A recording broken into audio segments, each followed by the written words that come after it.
Hey guys! So recently I did a video on Fermi's paradox and I mentioned the Arecibo message.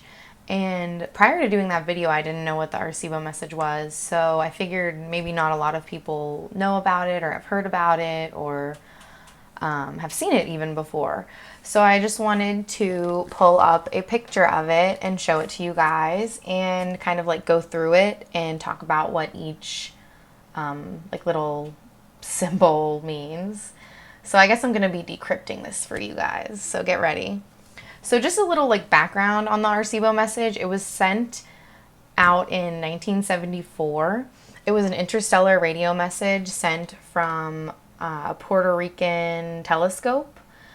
And it was sent out like November 16th, 1974, they sent it out. And it was sent to a star cluster that's 25,000 light years away. So, 25,000 light years is a long time, especially if they just sent it out in 1974. I feel like those, wherever they sent it, haven't received it yet, you know? So, anyways, that's just a little side note. But I just want to go ahead and start at the top, like the white lines. So, the white lines are the numbers from 1 to 10. So you can see like each little like block of numbers is representative of one number. Like the 2 together is 1, the 2 separated is 2, and so on.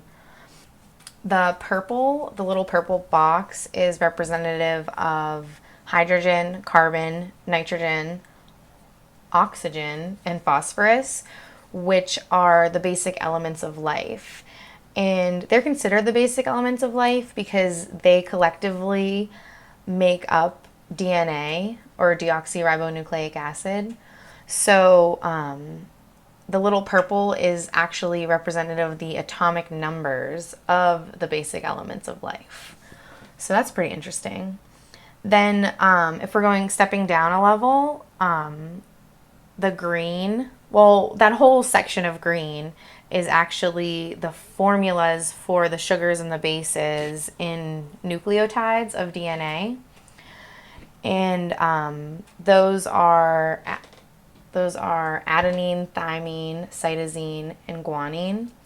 And then like the edges are deoxyribose and phosphate, which make up they're sugars that make up the backbone of DNA and cause it to have the double helix look. So then the white and the blue is the number of nucleotides in DNA, which is the number of nucleotide pairs in human DNA, which is 4.3 billion is what they broadcasted out, but the actual number is actually 3.2 billion. But I'm sure in 1974 that was like more accurate because that's maybe just what they thought at the time. Let's see. Then the blue, like the blue wavy, is supposed to be the shape of DNA, which is the double helix. Let's see. The red person is supposed to be a graphic figure of a human and the dimension of an average man. So the red is, a graphic of like a human, like, oh, this is what a normal human looks like. And then the blue and the little white strip next to it is supposed to be a measurement, which was 1.7 meters, which was like how tall the average human is. Right next to the graphic of the human is the white block, and that's representative of the world population, which they broadcast out as 4.3 billion, but it's actually closer to 7 billion now. And then under that is the yellow. And that is actually my favorite part of this whole thing because it kind of looks like what it's supposed to be. But it's supposed to be a graphic of the solar system, indicating which of the planets the message is coming from. So there's the Sun, Mercury, Venus, Earth, Mars, Jupiter, Saturn, Uranus, Neptune, and Pluto. So at the time, Pluto was still a planet. And then the purple underneath of that is supposed to be the size of the transmitter in the Arecibo Observatory.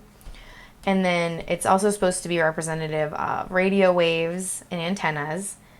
And the very bottom, like the blue and the white, is the measurement of how big it is. And it's 306.18 meters. So this was a 3-minute message, and it was like 1,600 binary digits. And it was written with the assistance of Carl Sagan. And it was just representative of fundamental facts of math, human DNA, planet's place in the Earth's place in the solar system, and a picture of a human-like figure, as well as a picture of the telescope, like I said. So it still hasn't reached whoever they sent it to, and it's unclear if they would even be able to understand what this is, but hopefully in 25,000 light years, if the humans of Earth are still here, they'll get a message back. So I hope this was helpful for you guys to understand what the Arecibo message is and what it looks like. I know I hadn't seen it prior to doing the Fermi Paradox video. So if you guys could, like, subscribe to my channel, leave me some comments, like maybe something I missed, or, you know, just anything. Like, leave a comment and let me know what's going on, what you know about the Arecibo message, and check out my other videos and let me know anything that you'd like me to cover, like, you know, anything that's like otherworldly or extraterrestrial, that kind of thing. So thanks for watching, guys. Don't forget to stay weird, because the truth is out there.